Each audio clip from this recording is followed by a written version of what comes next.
You know what it feels like to wake up one morning and realize that the ground beneath your feet isn't just earth anymore. It's betrayal. It's silence. It's concrete where there used to be water, life, peace. You ever felt that? Like someone took something sacred from you, without even asking? Hey there. I know you're watching from somewhere far away, maybe sipping coffee in the early light, or maybe lying awake at night trying to make sense of the world again. Wherever you are, thank you for being here. And before we begin, if you're feeling this already, press that like button now. Just do it, because this story is exactly for people like you. People who've had enough. People who feel things deeply. This is about a neighborhood. A quiet place called Hollow Ridge. Not too far from the mountains, not too close to the city. The kind of place where kids used to run barefoot through the grass and dogs barked at nothing but squirrels. There was a creek running right through the middle of it all. Clear water, soft rocks, frogs singing at dusk. Beautiful. Alive. And then they poured concrete over it. The HOA did it. Homeowners Association. Supposedly meant to protect property values, keep things looking nice. But nice for whom? For who? Now their homes are swamps. Let me tell you how it happened. There was a man named Earl. He wasn't rich, but he worked hard. Fixed cars, helped neighbors with plumbing when needed. Lived in Hollow Ridge for over 20 years.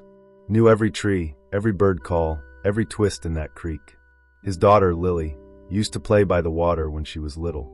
She'd come home soaking wet, laughing so hard her cheeks hurt.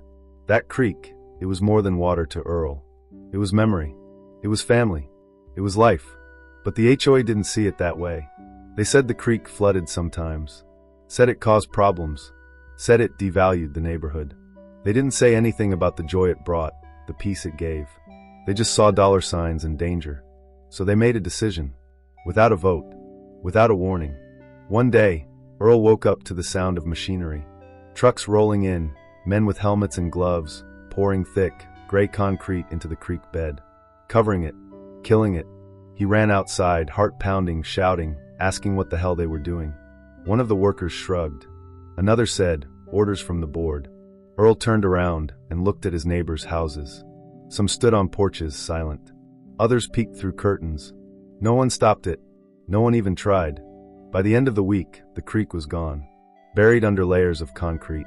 The frogs vanished. The birds stopped coming. Even the trees along the edge began to die. And then came the rain. It started slowly at first. Just a drizzle. Then heavier. Days of it. Pounding down on rooftops, sliding off gutters, pooling in yards. But the water had nowhere to go. Because the creek, the natural drainage path, was buried. Within days, basements were flooding. Yards turned to mud. Water seeped through walls, warped floors, soaked furniture. Earl watched as his neighbor's porch collapsed into a sinkhole. And still, the HOA did nothing. They held a meeting a week later. Told everyone it was a freak weather event. Said the drainage system would catch up once the soil dried out. But it didn't. It got worse. Houses became swamps. Mold grew on ceilings. Pipes burst. Families had to move out. Kids couldn't sleep because of the damp air and the smell of rot. Earl tried to fight back. He filed complaints, called city officials, sent emails, got no response. Or worse, he got polite lies. You're not alone, he told others. We can fix this together. But fear kept people quiet. Fear of losing their homes. Fear of being labeled troublemakers. Fear of being ignored. Then something strange started happening. At night, when the streets were empty and the lights flickered, people heard sounds from under the concrete. Dripping. Splashing. Like water moving, trapped. Some said it was just imagination. Others swore it was real. One night, Earl went out with a flashlight and a shovel. He dug near the edge of his yard, right where the creek used to flow. The ground was wet, soggy. He kept digging until he hit concrete. But underneath he could hear it. Water. Trapped. Crying. He fell to his knees, exhausted and furious. This wasn't supposed to happen, he whispered. We weren't supposed to lose everything.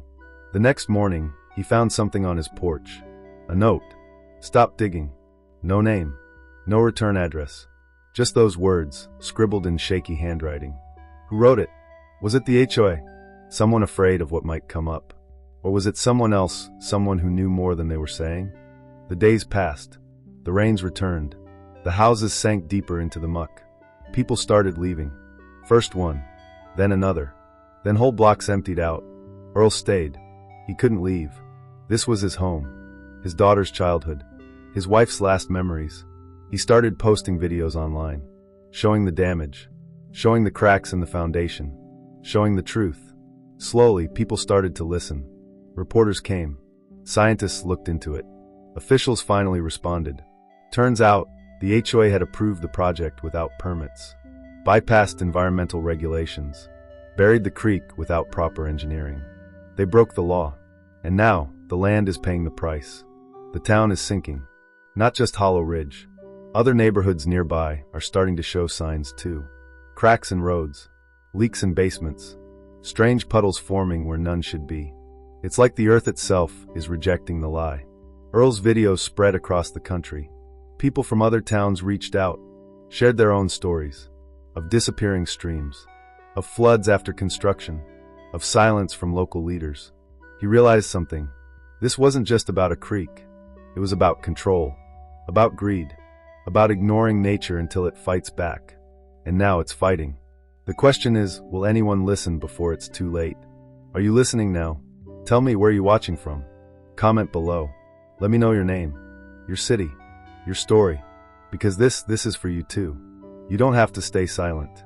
You don't have to let them bury your truth. And you sure as hell don't have to watch your home turn into a swamp without saying a word. So speak up. Press that like button. Share this story. Because this is exactly what happens when we forget that nature always has the final say. Moral of the story: when we ignore the natural world for profit or convenience, we risk losing everything.